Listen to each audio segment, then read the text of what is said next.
আসসালামু আলাইকুম, আমি মোহাম্মদ কাউসার আহমেদ। আজকে আমি তোমাদের সামনে উপস্থিত হয়েছি এস্টিমেট অ্যান্ড কস্টিং অন এর যে তোমরা চিত্রটা দেখতে পাচ্ছ। আজকে আমরা এই চিত্র থেকে আমাদের প্রতিটি কক্ষে কি পরিমাণ ইট লাগবে অর্থাৎ সোলিংয়ের পরিমাণটা আমরা নির্ণয় করা শিখব। দেখুন, দেখো, যদি আমরা সোলিংয়ের পরিমাণটা নির্ণয় করতে চাই, তুমি আগে প্রথমে চিত্রটা ভালোভাবে দেখবে। এটা হচ্ছে আমাদের প্ল্যান দেওয়া আছে এবং এটা হচ্ছে আমাদের সেকশন দেওয়া আছে। এখন দেখো, সোলিংয়ের কাজ করতে গেলে তোমাকে যে জিনিসটা মনে রাখতে হবে, তোমাকে কি করতে হবে, অফসেট বাদ দিতে হবে। অফসেট কি করতে হবে, বাদ দিতে হবে। এখন দেখো, আমাদের কিন্তু এখান থেকে কিন্তু সোলিংটা হবে, তাই না? এখান থেকে যদি সোলিং হয়, দেখো আমাদের এতটুকুর মাপ কত দিয়েছে ওরা, 30। অর্থাৎ ব্যাপারটা হচ্ছে এইরকম।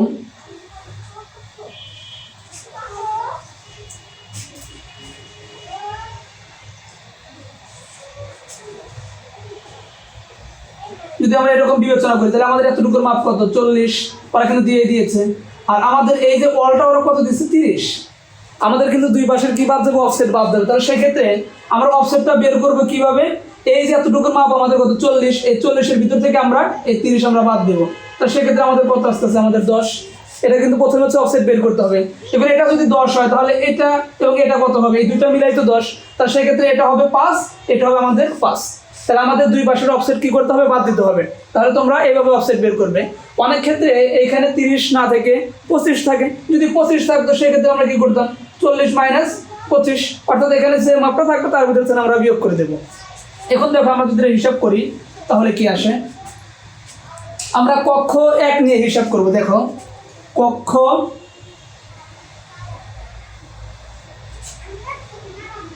এল বি, বা তোমরা এখানে ডাইরেক্ট এল বি অথবা না লিখবে চলে।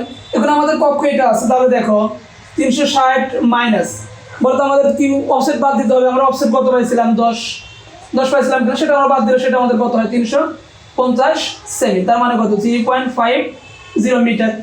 একইভাবে আমরা এটা থেকে যদি বাদ দেই 400 - 10, তাহলে সেক্ষেত্রে কত হয়, 390, 3.90 মিটার। আমরা এতটুকু বের করলাম, 10 কিন্তু আমাদের অফসেট। এখন দেখো, যদি কাজের পরিমাণটা বের করি, তাহলে সেই ক্ষেত্রে কত হয়, 3.50 গুণন 3.90। এটা ক্যালকুলেশন করলে আমাদের কত আসে,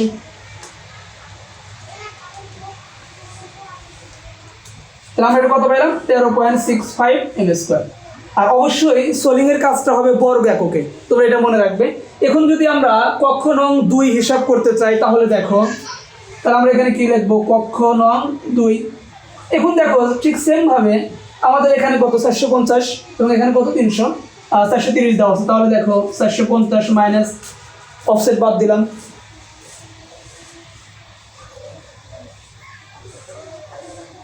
এটা কত আমাদের, দেখো একদম কিন্তু খুব সহজ ম্যাথ। তাহলে আমাদের অফসেট বাদ দিলে হয়ে যাবে। এখন আমরা কি করব, এটা এবং এটা গুণন দিলে হবে, যেহেতু সেটা বর্গ এককে। তাহলে দেখো, 4.4 গুণন 4.20, তাহলে এটা যদি ক্যালকুলেশন করি আমাদের কত হয়, দেখো 18.48 m²। আমরা কিন্তু এটা বের করলাম। ঠিক সেমভাবে তোমাকে কক্ষ এটা আমাদের সম্ভবত কক্ষ 3 ছিল, আমরা এটা 3 দেখলাম। তাহলে আমরা কিন্তু এটা কি বের করলাম, 3 বের করলাম। এখন আমরা কাজ করবো হচ্ছে কক্ষ 2 নিয়ে। তাহলে দেখো, আমি একটু এখানে একটু আগে লিখে নিই, তাহলে ভালো হয়, যেহেতু আমার বোর্ডটা ছোট। আচ্ছা, এখন দেখো তোমরা, কক্ষ নং 2 যদি হিসাব করি আমাদের কত আসে, খুব মনোযোগ দিয়ে বোঝার চেষ্টা করো। 360-এর ভিতর থেকে কত বাদ দিতে হবে, অফসেট। তাহলে 360 - 10, তাহলে 350 সেমি, সেটাকে মিটারে করলে কত হয়, 3.5 মিটার। আচ্ছা, এবং 300-এর ভিতর থেকে আমাদের কত বাদ দেবো, অফসেট বাদ। তাহলে কত হয়, 290, তার মানে কত, 2.90 মিটার। তাহলে এটা যদি আমরা কাজ করি, তাহলে আমাদের দেখো কত হয়, 3.5 গুণন 2.9,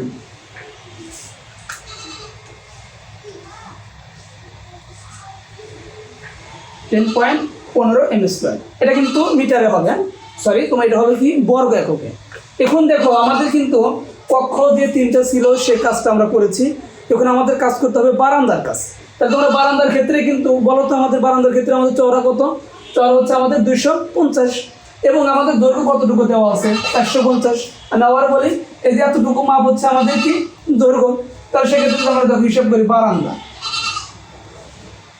তাহলে বারান্দা হিসাব করলে আমাদের কত হয়, তাহলে বারান্দার ক্ষেত্রে যদি আমরা বাদ দেই 450 মাইনাস 10 বাদ দিলাম, তাহলে কত হয়? তাহলে দেখো 440 অর্থাৎ 4.4 মিটার। আর বারান্দার যে প্রস্তুটা আছে দেখো, এটা আমরা কি করব? 250। আমাকে তো অফসেট তো বাদ দিতেই হবে। এখন দেখো এই যেখানে আমাদের কি আছে, একটা কলাম আছে, তাহলে এই জিনিসটার দৈর্ঘ্যটা আমরা বাদ যাবে। আচ্ছা বলো তো আমরা কত বাদ দেবো? যেহেতু এই মাপটা বাদ যাবে, তাহলে কীভাবে বাদ দেবো আমরা? দেখো এই যে আমাদের সাইজটা কত, 30 সেন্টিমিটার, তাহলে সেক্ষেত্রে আমাদের বাদ দেবে কত? 30। তাহলে এটা কত হয় আমাদের? 40।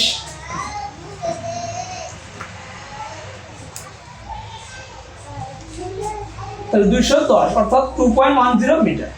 বোঝা গেছে কে পর্যন্ত? এখন আমরা তোমরা তো বুঝতেই পারছো যে এই 4.4 এর সাথে 2.10 আমরা গুণন দেবো। তাহলে দেখো 4.4 গুণন 2.10।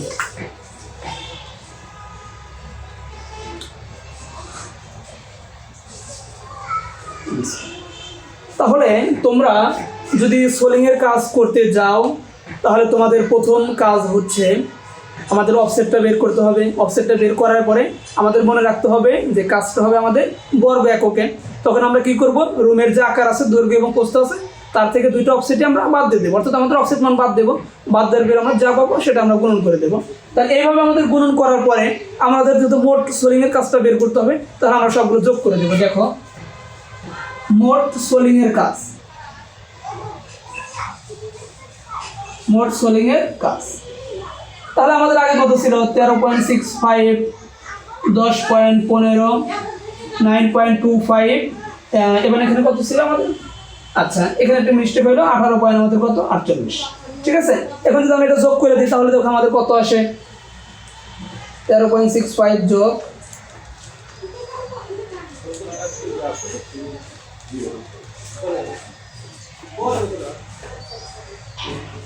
তাহলে দেখো আমরা মোট সোলিংয়ের কাজের পরিমাণ কত পাইলাম? 51.52 বর্গ একক। আমরা কিন্তু এটা পেয়ে গেলাম। তাহলে তোমাদের এইভাবে হচ্ছে তোমরা সোলিংয়ের কাজ করবে। এখন এইভাবে তোমার এটা কিন্তু আমরা একতলা ইমারতের করলাম। যদি দুইতলা ইমারত হতো তাহলে ঠিক সেমভাবে আমরা হিসাবটা করতাম। আর এতটুকু করার পরে তোমাদের যেটা কাজ থাকবে একটু রিভাইজ করে নেবে, এবং অবশ্যই তোমরা এই অফসেট নিয়ে হিসাব করবে। অফসেট না হিসাব করলে কিন্তু হবে না। আর অফসেট বের করার নিয়ম কিন্তু আমি কিছুক্ষণ আগেই বলেছি। তাহলে এতটুকু আমরা যদি হিসাব করি, এই নিয়মটা যদি তোমরা মনে রাখতে পারো, তাহলে এই প্ল্যান থেকে বা অন্যরকম প্ল্যান আসুক তোমরা এইভাবে বের করতে পারবে। তো আজকে আমার ভিডিও এই পর্যন্তই। সকলকে জানাই শুভেচ্ছা, অভিনন্দন। আসসালামু আলাইকুম।